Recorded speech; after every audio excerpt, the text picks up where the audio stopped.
ilah no wawi wi'ede hara ko Allah faanda, no wawi wi'ede hara wana Allah faanda. hara wana Allah faanda wa huwa mustaqqun min alaha, fi'lu on ko alaha ya'lahu. alaha ya'lam ma'na al-ma'budu sawa'un kana bihaqqin aw ghairi haqq. si innama ilah no wawi wonde hara ko ilahun haqqun, no wawi wonde hara ko ilahun batil. فالأصنام التي كان يعبدها العرب تسمى آلهة. sanamuji ko arabu ɓe rewaynogon hari ko allaji ɗi wiyete, allaji ɗuɗuɗi, jam'u ilah. li annaha ubidat bi batilin min dunillah, ɗi rewano e hoore mere gay Allah subhanahu wa ta'ala. wa ma kana ahadun yusammi sanama Allah, ɓe fof maɓɓe onno ɓe rewde sanamu ɓin hay goto innali sanamuru ndun ko allahu ndu wiyete. sanamuji rewaɗi fof hay woturu fembaka nden inde ɗam. bal kana al arabiyu fi l jahiliyati ida su'ila man khalaqaka aw man khalaqa alsamawati wal arda yaqulu Allah.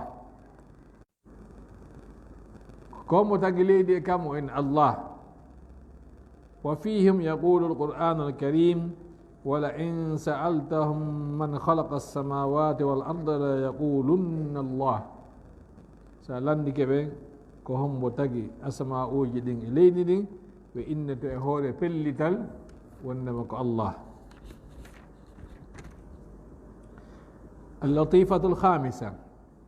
في قولنا بسم الله الرحمن الرحيم فوائد جليلة. ويقول بسم الله الرحمن الرحيم نمري نفوري مونودي. منها التبرك بذكر اسم الله تعالى والتعظيم لله عز وجل وطرد للشيطان لأنه يهرب من ذكر اسم الله. وفيها إظهار لمخالفة المشركين الذين يفتتحون أمورهم بذكر الأصنام أو غيرها من المخلوقين الذين كانوا يعبدونهم. وفيها أمان للخائف ودلالة على انقطاع قائلها إلى الله تعالى. وفيها إقرار بالألوهية واعتراف بالنعمة واستعانة بالله تعالى. وفيها اسمان من أسمائه تعالى المخصوصة به وهما الله والرحمن. بسم الله الرحمن الرحيم. التبرك بذكر اسم الله، barkinorgol jantagol inde Allah nden. kon woni barkinorgol ko ɗaɓɓugol ballal fiigo ko woni wadde ɗo yo Allah yo nafu, Allah yo hunde nde nafu,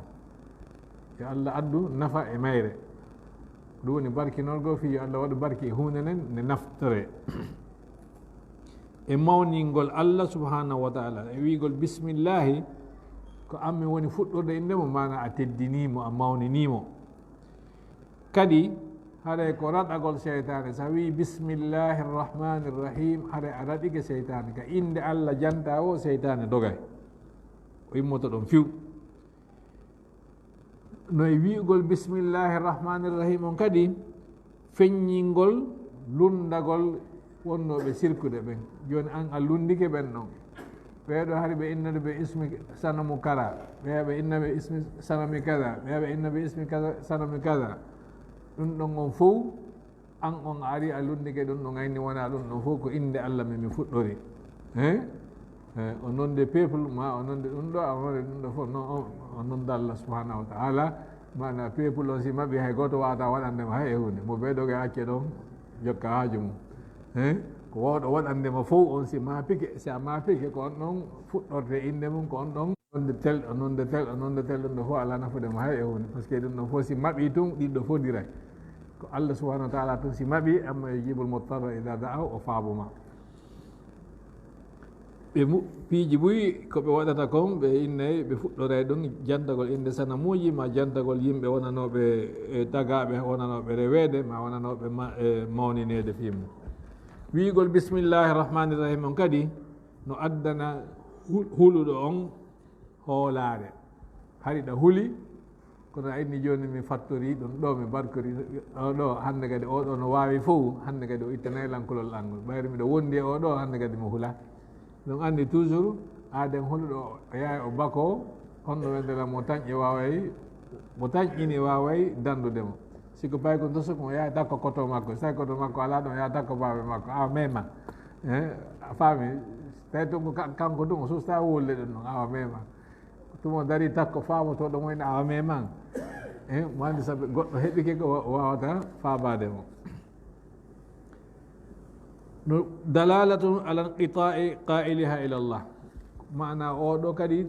wi'ugol bisimillahi ran holli wondema oɗo on oñori ka Allah o watti piiji makko ɗin fof telema ka sengo Allah no jeeya ɗum kadi jaɓangol Allah wondema ko kanko woni reweteɗo iqrabul uluhiyya ɗon anndi ko rububiyya e uluhiyya rububiyya on ko taggugol uluhiyya ko rewugol ngol rewegol ngol jono wa itirafun bin ni'ma wi'ugol bisimillahi rrahmani rrahim ko anditugol nemaji ɗi on tigi waɗana ɗin wasti'anatun billah ɗaɓɓirgol Allah kadi ballal ɗo jeeya e o bisimillahi rrahmani rrahim inɗe ɗiɗi e nder inɗe Allah ɓurɗe moƴƴude ɗen hertinaɗe ɗen ko ɗum woni Allah e arrahman e yewti noon fe no tahlilu lafzi Allahu arrahmanu goto fembaka ɗe ɗo goto iwe jammitetake ɗe ɗo kaari ko rahman watake wonde inde noon kaari ko rahim no wawa wonde yewtino raufun rahim ɗum ɗo ko fii moƴƴiriji ɗi Allah on waɗi e nder bisimillahi rahmani rahim allatifatu assadisa al alifu wallamu fil hamdi لاستغراق الجنسية من الجنسية والمعنى لا يستحق الثناء الكامل والحمد التام الوافي إلا الله رب العالمين hay ka pulatuma ɓe firata alhamdulillah ɓene denda kala façon yettore no yettirte noon haɗay ɗum ɗon ko Allah subhanahu wa ta'ala heerani joni noon ko wawi innude noneji gettoje ɗen fof ko o alifu e laamu ɗo ko o alifu e laamu ɗo waɗi ha wondema taw joni gettoje ɗen fof naati ɗon ko ɓe innata ko l'istigraq el jins mana noneji ɗin fof hande kadi ko kanko tum wawata heerode mum fa huwa al ilahu l man'utu bi sifati l kamal ko Allah on siforɗo mana siforteɗo naatu e wasfu ko hunde wotere ɗo wawide fa huwa al ilahu l mawsufu no wawideta noon fa huwa al ilahu l man'utu e mana ko kanko siforte kala sifaji timmugol almustahiqu li kulli tamjidin wa ta'dhimin wa taqdisin haala arab on no yaaji tamjide e ta'dim e taqdis enen ɗo fof ko wawata wiwde ko mawningol Allah subhanahu wa ta'ala addanamo kala teddude ɗe hande muɗum wa sighatu waradat mu'arrafatan al mu'arrafu ka haala arabu ko marɗum alif e lam si ala alif e lam e inna nakira ko nakira e ma'rifa sayni ɗo joni hamdulillahi hamdulillah aray alif e lam on ittama joni ga wi hamdun lillahi ma hamdan lillahi yono wari ɗo ari alhamdu ko ishara ila anna alhamda lahu ta'ala amrun da'imun la hadithun mutajaddidun fatadabbarhu fa innahu daqiq wiigol alhamdu on holli wondema wi'ugol alhamdu on ko hunde duuminde nde taƴatta wona hunde fuɗɗinde heeɗitayde taskoɗa ɗum ɗon moƴƴa wiigol alhamdu on ko goɗɗum no adi mana ɗo joni wonɗo wiide alhamdu on ko goɗɗum waɗi ha yo wi'o alhamdu ko neema hewtimo jarnugol goɗɗo haɗay ko moƴƴere adino joni noon moƴƴere Allah nen nde adinoke neeɓi joni noon alhamdu on no arde tokko e nen moƴƴere waɗanode ɗon gilla Allah on tagi ko tagi kon hare hande kadi moƴƴere ne waɗama neema on waɗi hande kadi noon jarnugol mo ngol no arde yaada e moƴƴere nden kam famude yani woodugol moƴƴere Allah ne neemaji Allah ɗin ko ɗum noon addi jarnore nde mana joni hara hiɗi wondi hiɗi duumodi ɗi ɗiɗi ɗi wata sertude ɗi settata اللطيفة السابعة فائدة ذكر الرحمن الرحيم عقب لفظ رب العالمين الحمد لله رب العالمين الرحمن الرحيم في هون الرحمن الرحيم ويامك بسم الله تو أرامك دي الحمد لله رب العالمين الرحمن الرحيم في اللتامة هي أن لفظ الرب ينبئ عن معنى الكبرياء والسيادة والقهر كإنما رب جمهود هذا هولي منغورال هولي جيال هولي دولة كآدن هولا دولة و هذا أودين إيكي كفي دولة يوتا و هذا أفوتيك هلود وعاني وما بيكي فربما توهم السامع أن هذا الرب قهار جبار لا يرحم العباد فدخل إلى نفسه الفزع واليأس والقنوط إنما رب العالمين فجادهم هنا هكاك يسو وندي إنه أديك عرب وأن يوتر كم من معنى ربهم معنى ربهم يون سيدون أري goɗɗo si nani rabbul alamina tun o faama wondema o wona ɗo wolede wi mum ko aadem dolnuɗo fowlugol dolnuɗo e hasbore mo yaafota ko jiyaɓe ɓen si goɗɗo noon andi wondema o mo woni huwodirde ɗo no dolni o yaafotako o hulay o taƴo o hula o taƴo si aaden noon huuli o taƴike hande kadi haray o wela huwonirde lidhalika jaat hadi ljumlatu lituakkida anna hadha الرب جل وعلا رحمن رحيم وأن رحمته وسعت كل شيء ko ɗum waɗi rabbul alamin on ari tun tawi no tiiɗi Allah on janti noon kisan arrahmanu rrahim ɓe maana ko jon yurmede huɓude kala hunde feƴƴen ko Abu Hayyan ibn al-Qayyim ko ɗum ɗo ɓe wi kon mujmal al-qawl anna ma'na ar-rahman al-mun'im ar-rahman ar-rahim ma'na ar-rahman on ko neminirɗo nemaji mawnuɗi ɗuɗuɗi limotako ko waɗi wiɗen nemaji ɗin ko aduna ɗo hare ɗi huuɓiti kala ko woni e hoore aduna on kon yurmede huuɓutude kala ko woni e hoore aduna on ɗo amma arrahim on ko nemaji ɓe annduɗa hiɗi he ñande dargal ko wonɓe ɓen ko aljannaji ko ɓen mari nema hara ɓen ɗon nemaji ɗin no hertina rahim on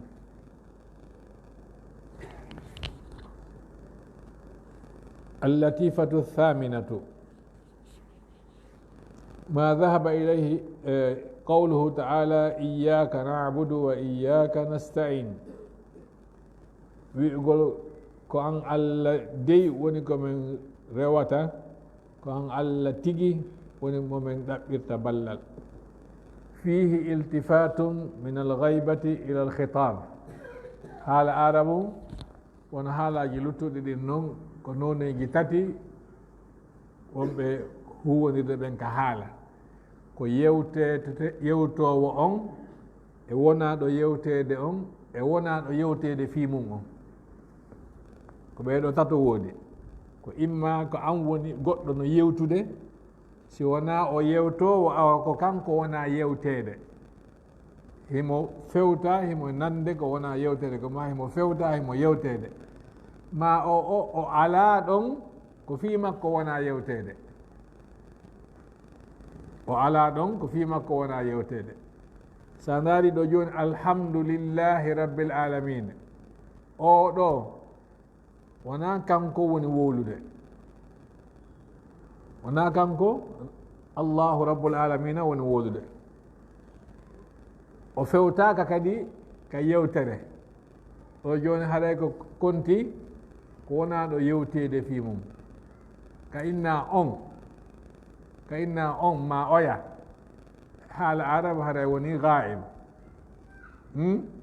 Alhamdulillahi rabbil alamina on jeyɗo windere nden, taguɗo windere nden, on yurmeteɗo, on waɗo hunde kaade, on jeyɗo ñalade joddi diina, on hasboyowo. Andi ɗo joni wona kanko wonɗa fewtude, a innalimo an, ko min, an e on. Joni noon min on wona ɗum ɗo wonde wolle, an on kadi ɗo on wona ɗum alhamdulillah rabbil alamin arrahmani rahim maliki yawmiddin ko on Allah waɗa ɗo hunde kaari. sa indeyagol on ha o wurtoya o arta an haɗa haala kan no yaaɗi haɗa no foti hay goɗɗo andali. Arrahmani rahim maliki yawmiddin iyyaka na'budu wa iyyaka nasta'in, yani itti on en ari an. Joni ko an Allah min woni rewde, ko an Allah min ɗaɓɓirde ballal. ala sabili tafannuni fil kalam li annahu adkhalu fi istimalati nufus, yani sansinirgol haala ittaɗa ɗum ɗo waɗe ha haala kan hewta ka wonki. wastijlabul qulub ha ɓerɗe ɗen jaɓa. wa hada al iltifatu darbun min durubil balaga, ɗum balaga to janggoyte. ولو جرى الكلام على الأصل لقال إياه نعبد. سيئننا جوني الحمد لله رب العالمين الرحمن الرحيم مالك يوم الدين إياه نعبد وإياه نستعين. هذا كنا يارينو كنا سانسا جوني إياك نعبد وإياك نستعين. إتاما غائب وتاما فنو مخاطب. نودي نصفة القرآن مثل قوله تعالى وسقاهم ربهم شرابا طهورا إن هذا كان لكم جزاء وكان سعيكم مشكورا. وسقاهم ناري دو هم بيا ربهم بيا إن هذا كان لكم أنو جونو كو بيا تيجي وونتي أنو كو بيونا بيا بيا كو بنتيجي وونتي دو أنو o yarni ɓe njaram laaɓoɗan. awa ɗum ɗo ko joddi wonande on, ko joddi wonande on woodi ɗum ɗo no wawi wonde hara ko ittugol gaibu adda mukhatabu, hari ko hum joni woni kum. no wawi sansodirde kadi itta ɗa nawra ɗa wono huwa alladi yusayyirukum fil barri wal bahri hatta idha kuntum fil fulki wa jarayna bihim birihin tayyiba. hari ko kum wonano wiyede yusayyirukum hatta idha kuntum. Qur'an on ɗon tigi tigi ari wa jarayna bihim. faqad al-latifatu tasi'a Abu Hayyan akenum waradat as-sighatu bi lafdhi al-jam'i fil jumlatayn na'budu iyyaka a'budu wa iyyaka asta'in. innaka iyyaka a'budu, si innanoma iyyaka ko mufrad ga, a'budu on kay kadi ara ɗon wona mufrad. wa iyyaka mufrad, asta'inu ara wona ɗon kay kadi mufrad. kono Allah subhanahu wa ta'ala on warrali no en iyyaka na'budu, waɗali na'budu on mufrad waɗi mo jam'u. nasta'inu o waɗali nasta'inu mufrad o waɗi mo jam'u fi hon ɗum. wa dhalika li nuktatin latifa hiya i'tirafu al-'abdi bi qusurihi an al-wuqufi fi babi maliki al-muluki jalla wa ala wa talabihi al-isti'anata wal hidayata mufradan duna sa'ir al-'ibad. فكأنه يقول يا رب أنا عبد حقير ذليل لا يليق بي أن أقف هذا الموقف في مناجاتك بمفردي بل أنا أنضم إلى سلك الموحدين وأدعوك معهم فتقبل دعائي معهم فنحن جميعا نعبدك ونستعين بك andi ɗo yoni siɗa yaade ka makko ba tedduɗo mo annduɗa tigi tigi on hiɗa hula hewtugol makko a ɗaɓɓay ko ɗowte ka a ɗaɓɓay ko ɗowte e sa'i goo si hewti a ɗaɓɓay ko hunanoma laawol tawa andi yiɗa maafi a wawata hay hunade laawol joni haɗa joni yettinane en ɗon ma ɗum hollane lamɓe ɗon sa'i goo ko wona noon wonirta joni sa no joni iyaka abudu wa iyaka astainu no wasi onon ɗiɗo tigi tigi ɗiɗon ɓaɗodiri ha wasi ko hunde wotere kono he o wonaɗo wolede fi mum ɗo rabbul alamina on sifa ɗum rahman rahim e maliki yawmiddin ɗin sifaji ɗon holli wondema o ɗo on min on kum ɗo min e makko min ɓaɗodira few jonno yo mi aru mi molto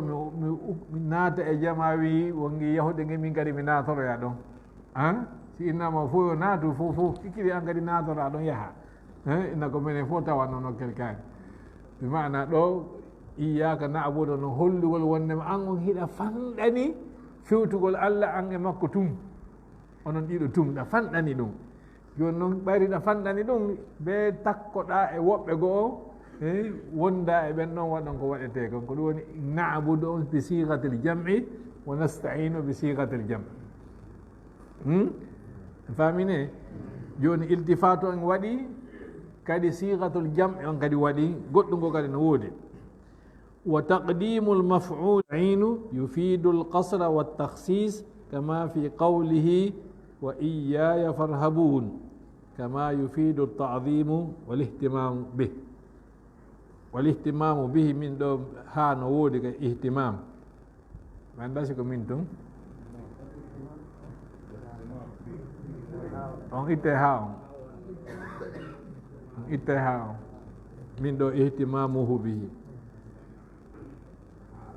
taqdimul maf'uli ala al fa'il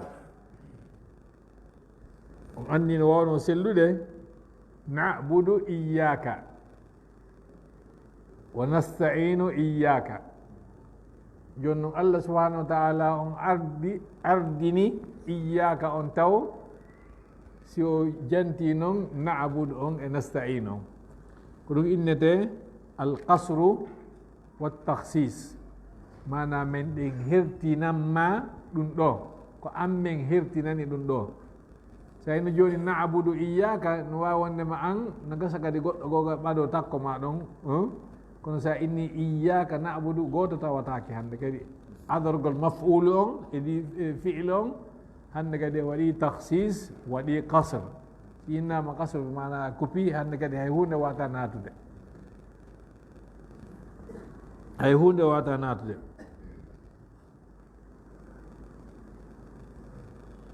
qala ibn abbas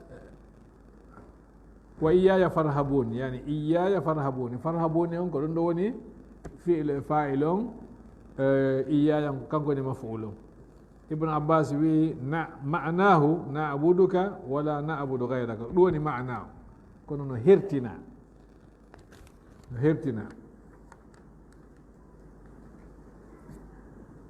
al-latifatu al-ashira nasaba an-ni'mata ila Allah azza wa jalla an'amta alayhim wa lam yansib al-idlala wal ghadaba falam yaqul ghadibta alayhim wa adlaltahum wa dhalika jarin ala tariqi ta'lim al-adab ma'a Allah azza wa jalla haythu la yunsabu ash-sharru ilayhi adaban wa in kana minhu taqdiran kama qala ba'duhum al-khairu kulluhu biyadayka wash-sharru laysa ilayka wi'igol an'amta o taɗo ko an a neminiɓe an sirata alladhina an'amta ɓe neminɗa an tigi yani ko an nemini ghayril maghdubi alayhim wi'ali aghdabtahum ma abghadtahum ma ghadibta alayhim innadi kadi adlaltahum yani ko hollugol needi ne'anagol Allah subhanahu wa ta'ala innugol moƴƴere nden ko an waɗi amma bone ɗen ko ɓe bone ɗen woni e mu'um bone ɗen no e maɓɓe ay naali ko an waɗi bone ɗen alaynude Allah ko an waɗi ko boni ko ko kanko hoddiri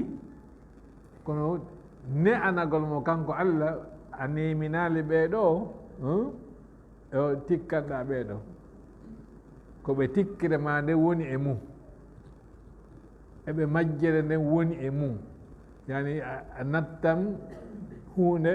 marde ella nden ka golle ton a hollali waɗɗo golle ɗen o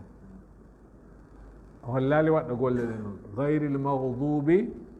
alayhim aɗa wona ɓen tikkanaɓe ko mbo tikkanta ɓe Allah kono ay naali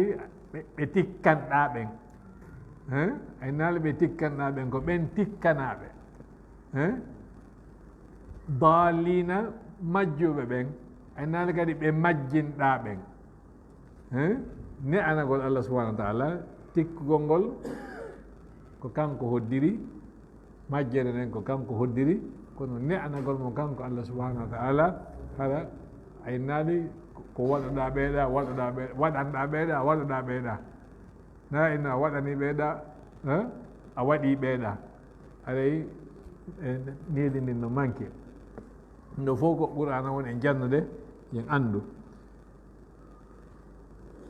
ɓenni moƴƴere nde fof ko e ma an Allah iwri e juuɗe ma an Allah iwri kono bone wona kama no nandi e ko Allah wi ɗon ka ala lisani ibrahima alayhi salam alladi khalaqani fa huwa yahdini walladi huwa yut'imni wa yasqini wa idha maridtu fa huwa yashfini o faami khalaqani khalaqa ni o tagilan yahdini o fewnalan yut'imni o ñamminalan yusqini o yarnalan simi nawni o ndikkinalan o innaali si o nawni ni lan o ndikkina lan o innaali si o nawni ni lan o ndikkina lan o ini simi nawni o ndikkina lan ko niidi famin khalaqani o tagi lan yahdini o fewnala o fewnala yut'imuni mo ñamminde lan yasqini mo yarnude lan mi nawni o ndikkina lan donc o innaali si o nawni ni lan o ndikkina lan yani o waɗali nawnugol ngol ko Allah woni wadde ko Allah woni hoddirde kono ne'anagol Allah ngol o ƴettali ko woni ella kon o dambi e Allah o daari ko moƴƴi kon yani o ƴetti sellugol ngol o dambitani Allah subhanahu wa ta'ala kono nawnare no o dambitanali Allah ko needi joni koye andu sifa ɗi ɗo no woni toon wa ka qawlihi ta'ala ala lisani mu'mini al-jinn wa anna la nadri asharrun urida biman fil ardi am arada bihim rabbuhum rashada la nadri asharrun urida no faanda ɓe wolali waɗo ɓe innali arada urida on ɓe hollali ko hombo ɗoyɗo yoni ko bone no faandiɓe ma heɓe fandana bone kono ɓe wolali hombo fandaniɓe ma hoddiraniɓe bone no hoddiranaɓe bone ɓe wolali hombo kono ka moƴƴere am arada bihim rabbuhum rashadan arada rabbuhum rashadan yani ɓayde ko moƴƴere o inni arada rabbuhum ɓayde to ko sharrun o jantaki inde Allah o innaka arada rabbuhum sharran hollugol needi yani qur'an ko noon yewtirta sa haalaji buy ne ka nder qur'an an tawa ko jannugol on tigi needi nde ɓeeɗo winno annabi isa e nene mum ko Allah ɓe ɗin noon koɓe Allah ma ko ni Allah inni ɓeeɗo ɗiɗo kana yakulani ta'am hari ko ñaamaɓe est ce que ko ñaamugol ngol Allah faandi wona ñaamugol ngol Allah faandi ko ñaamuɗo o yaltoya o yahay o yaltoya ɓaawo suudu ma ɓaawo hoggo o yaltoye so tawi noon allah on tawi hay ko yahowo ɓaawa hoggo ma ko yahowo ɓaawa suudu andi haɗa o nawa allah